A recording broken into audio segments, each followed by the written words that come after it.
नमस्कार दोस्तों, स्वागत है आपका यूट्यूब चैनल एबी टेक में। पूरे देश भर में 12वीं की परीक्षाओं पर आज विभिन्न प्रदेशों के शिक्षा मंत्री, देश के शिक्षा मंत्री, माननीय जो गृह मंत्री हैं, सभी लोगों की एक आज मीटिंग थी। उस मीटिंग में कई सारी अपडेट्स निकल के आ रही हैं, तो देख लेते हैं इस वीडियो में सारी अपडेट्स।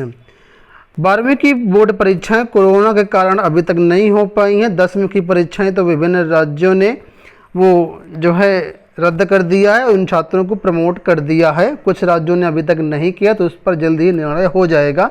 लेकिन 12वीं की बोर्ड की परीक्षाएं ऐसी हैं जिस पर आज मीटिंग होनी थी। तो यहाँ पर आप लोग देख सकते हैं शिक्षा मंत्रालय की तरफ से माननीय निशंक जी, राजनाथ जी, इन सभी ने आज वार्ता की और विभिन्न राज्यों के यानी सभी राज्यों के जो शिक्षा मंत्री हैं उनकी तरफ से पूरी एक जो ऑनलाइन मीटिंग थी उसमें कई चीज़ें निकल के सामने आई हैं। तो देखिए यहाँ पर जो अपडेट है उसके माध्यम से यहाँ पर अलग अलग राज्यों ने अपना अपना पक्ष रखा। उसमें ज़्यादातर राज्य जो हैं वो परीक्षा करवाने के लिए रेडी हैं। ठीक है, कुछ ऐसे राज्य हैं जो परीक्षा कराने के लिए तैयार नहीं हैं, जैसे कि दिल्ली के जो शिक्षा मंत्री हैं मनीष सिसोदिया जी, उन्होंने कहा कि केंद्र सरकार जो परीक्षाएं करवाना चाहती है ये सही नहीं है। अगर परीक्षाएं करवाना ही है तो पहले 12वीं के जो छात्र हैं, जो टीचर्स जिनकी ड्यूटी लगेगी परीक्षाओं में, उनको कोरोना की वैक्सीन दे दिया जाए, उसके बाद ही परीक्षाएं करवाई जाएं। लेकिन ज़्यादातर राज्य जो हैं 12वीं की परीक्षाएं करवाने के लिए सहमत हो गए। तो अब 12वीं की परीक्षाओं को लेकर जो अटकलें चल रही थी कि क्या 12वीं की परीक्षाएं रद्द की जा सकती हैं, तो आज ये साफ हो गया कि 12वीं की परीक्षाएं जो हैं वो रद्द नहीं होंगी, मतलब ये परीक्षाएं करवाई जाएंगी। लेकिन परीक्षाएं तो करवाई जाएंगी, ऐसे में क्या सभी परीक्षाएं करवाई जाएंगी या कुछ महत्वपूर्ण विषयों की ही परीक्षाएं करवाई जाएंगी, इसको लेकर के यहाँ पर अपडेट आया हुआ है कि सभी राज्यों से इसके लिए जो है सुझाव मांगा गया है कि 2 दिन में जो केंद्रीय मंत्री राजनाथ सिंह हैं उन्होंने सभी राज्यों से सुझाव मांगे हैं कि आप लोग अपने अपने राज्यों में किस तरीके से परीक्षाएं करवाने के लिए तैयार हैं। हालांकि इसमें 3 ऑप्शंस निकल के सामने आए हैं।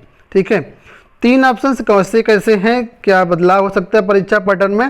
तो दोस्तों जो परीक्षा पैटर्न है उसमें बदलाव किया जा सकता है, क्योंकि जो ट्रेडिशनल तरीका है, जैसे पहले अभी तक एग्ज़ाम होते रहे, उस तरीके से परीक्षा कराना पाना अभी कोरोना की स्थितियों में देखते हुए सही नहीं है। इस वजह से यहाँ पर यह कहा जा रहा है कि जो लॉन्ग प्रश्न होते हैं उनको ना पूछकर ऑब्जेक्टिव प्रश्न पूछे जाएं और टाइम ड्यूरेशन भी कम रखा जाए, उस तरीके से परीक्षाएं करवाई जाएं। ठीक है, तो अब जो 3 विकल्प सामने निकल के आए हैं उनको देख लेते हैं। तो पहला प्रस्ताव ये रखा गया है, पहला विकल्प आप मान सकते हैं इसको। आप लोग जानते होंगे CBSE में 174 विषय 12वीं क्लास में पढ़ाए जाते हैं।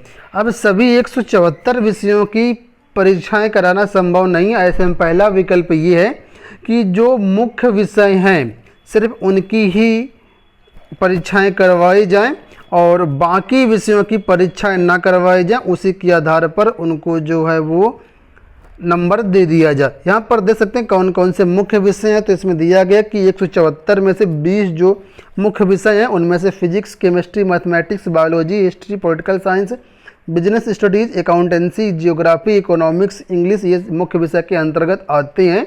ठीक है, और मुख्य विषयों की परीक्षा जो है वो तय केंद्रों पर ही कराने के लिए कहा गया। हालांकि जो परीक्षा केंद्रों की संख्या है वो यहाँ पर बढ़ाए जाने के लिए भी बात कही गई है। तो ये अभी प्रस्ताव है, फाइनल नहीं है।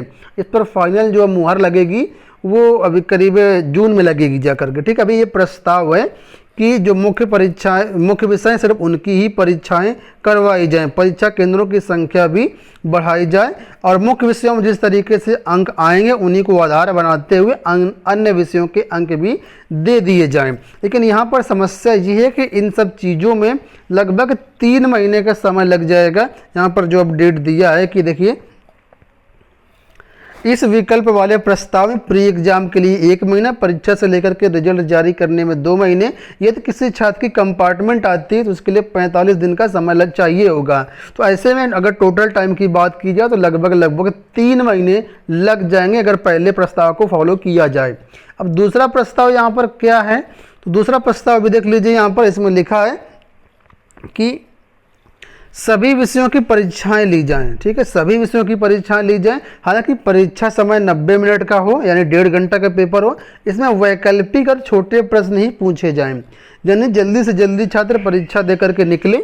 इसी विधि में उसे अधिक तनाव भी नहीं रहेगा और परीक्षा के लिए 45 दिनों के समय की जरूरत होगी। दूसरा विकल्प ये रखा गया कि सभी विषयों की परीक्षा करवाई जाए, लेकिन इसमें टाइम ड्यूरेशन कम कर लिया जाए और परीक्षाओं का जो प्रश्नों का लेवल है उनको बदल दिया जाए, यानी वैकल्पिक कर दिया जाए। छोटे छोटे प्रश्न पूछे जाए, लॉन्ग प्रश्न ना पूछे जाए। दूसरा विकल्प आपके सामने ये निकल के आ रहा है और इसमें 45 दिनों में पूरा प्रक्रिया जो है संपन्न हो जाएगी। अब तीसरा विकल्प क्या है, तो तीसरा विकल्प भी यहाँ पर आप लोग दे सकते हैं, दिया गया है। तीसरे विकल्प में ये है कि 12वीं क्लास की परीक्षा में एक पेपर भाषा का करवाया जाए, 3 पेपर इलेक्टिव विषय के करवाए जाएं, जबकि 5वें और 6ठे विषय के अंक जो हैं वो इलेक्टिव, यानी जो इलेक्टिव होंगे 3 पेपर, इन्हीं के अंक जितने मिलेंगे उसी के आधार पर 5वें और 6ठे विषय में अंक दे दिए जाएं। तो ये तीसरा फार्मूला, तीसरा ऑप्शन है जो निकल के आया है। इस तरीके से भी किया जा सकता है। ठीक है, तो पहला, दूसरा, तीसरा सरकार के पास 3 विकल्प हैं। सभी राज्यों से इसमें सुझाव मांगे गए हैं कि किस तरीके से परीक्षाएं करवाई जाएं, पहले विकल्प के आधार पर, दूसरे विकल्प के आधार पर या तीसरे विकल्प के आधार पर।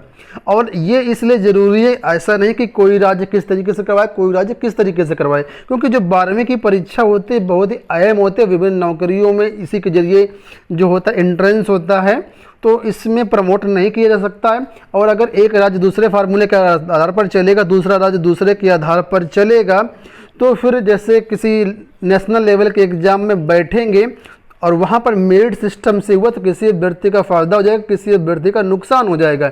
ऐसे में जो केंद्र सरकार चाह रही है, CBSE बोर्ड चाह रहा है, जो देश के शिक्षा मंत्री चाह रहे हैं कि सभी राज्यों में एक ही परीक्षा मार्किंग की स्कीम लागू, एक ही तरीके से परीक्षाएं हों, इससे किसी भी अभ्यर्थी का कोई भी नुकसान ना हो। इस वजह से सभी राज्यों से सुझाव मांगे गए हैं और इसमें जैसा विभिन्न राज्यों का मत होगा उसी के आधार पर यहाँ पर परीक्षाएं करवाई जाएंगी। आपको बता दें, अभी सरकार के पास पर्याप्त समय है परीक्षाएं करवाने का। याद होगा आपको, पिछले साल जुलाई 2020 में भी कोरोना संक्रमण था, बहुत ज़्यादा था, तो पिछले साल जो CBSE की परीक्षाएं थी वो जुलाई में करवाई गई थी और अभी तो मई ही यहाँ पर चल रहा है। तो ऐसे में अभी सरकार के पास टाइम है, कोई जल्दबाजी नहीं है और इसलिए ये सारी चीज़ें जो हैं जून तक क्लियर हो जाएंगी। और यहाँ पर देखिए ये दिया गया है कि पिछले साल जो परीक्षाएं हुई थी 15 जुलाई के बीच आयोजित की गई थी, इसलिए बोर्ड के पास समय है और जून में सारी चीज़ें क्लियर हो जाएंगी। कोरोना संकट धीरे धीरे जो है वो कम हो रहा है, जो रिकवरी रेट है वो काफ़ी अच्छा, साथ में पॉजिटिविटी रेट भी काफ़ी कम हो गया है। तो ऐसे में चीज़ें सुलझ रही हैं और जून तक हो सकता है और भी चीज़ें मतलब उसमें सुधार हो जाए। इस वजह से परीक्षा 12वीं की होगी, लेकिन बस ये किस फार्मूले के आधार पर होगी, 3 फार्मूले भी बताए गए हैं। जो कुछ भी आने वाले टाइम पर अपडेट मिलेगा चैनल के माध्यम से आप लोगों को सारा अपडेट दिया जाएगा। फिलहाल इस वीडियो में इतना ही। अगर आपने चैनल सब्सक्राइब नहीं किया हो, सब्सक्राइब जरूर कर लीजिएगा। धन्यवाद।